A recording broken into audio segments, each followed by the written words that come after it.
I came across some research which was carried out some time ago. And what this research was exploring was various villages in Africa and Asia which were suffering from what is known as the guinea worm. And one of the things they did when they were conducting this exercise, this research, they wanted to find out how they can eradicate this problem with the guinea worm. This is a type of worm which is extremely painful and was actually having a great impact on the economy, because when some of the villages were affected by this particular worm, it affected them in terms of work, in terms of their parenting, and in terms of their livelihood.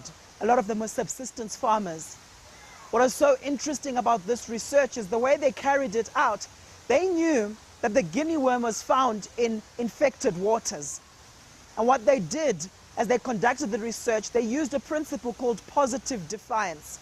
This is where you look at people who are using the same water supply but not being affected as the other people are.